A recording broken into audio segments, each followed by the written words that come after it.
Welcome to Nasdaq Trade Talks. I'm Jill Malandrino, Global Markets Reporter at Nasdaq. Joining us is Phil Mackintosh, Chief Economist at Nasdaq, to discuss what rate hike cycle signal. Phil, it's great to see you as always. Welcome back to Trade Talks. And certainly January has been a volatile month for stocks and a number of asset classes. Let's do a quick review of market and, of course, what that means for the cost of protection. Yeah, so you're right. It's been a pretty tough start to the year for stocks, for sure.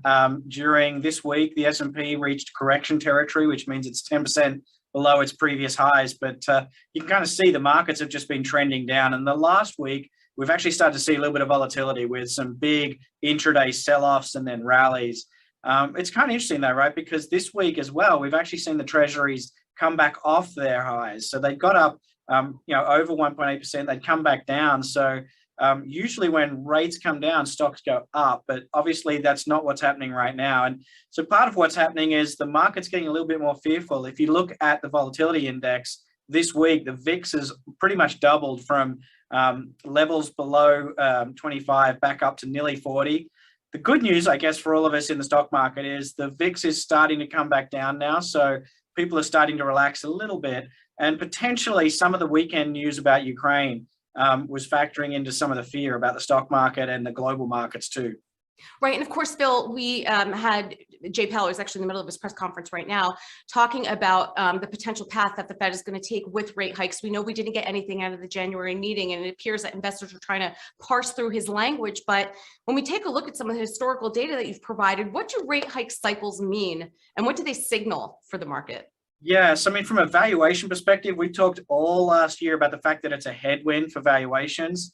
But actually, when the rates are being hiked, the economy is strong. And that's what we're seeing right now, too. The Fed's trying to slow the economy down, but the companies are doing really well. And so when you look historically at rate hike cycles, you actually see stocks perform pretty well. And most of the time, the stock market actually goes up during the rate hike cycle, not down. Because earnings more than account for the headwinds that the rate hikes cause to valuations. And of course, on the flip side, historically, what happens when rates are cut? Yeah, I think in reality, the right way to ask that question is, when are rates getting cut? And so if you look at the longer term, you actually see that the Fed tends to raise rates when the economy is going well. That leads eventually to a recession, which in this chart is the gray bars. And when the recession hits is when the market really sells off. So all of the bigger drawdowns you can see in the top of that chart were periods of recession. And that's when the Fed steps in and starts to cut rates, try and slow the recession down and stimulate the economy back into growth mode. So we should be much more scared of a recession than we should of a rate hike environment. All right, Phil, we appreciate the insight as always. Thanks for joining us on Trade Talks. I'm Jill Malandrino, Global Markets Reporter at Nasdaq.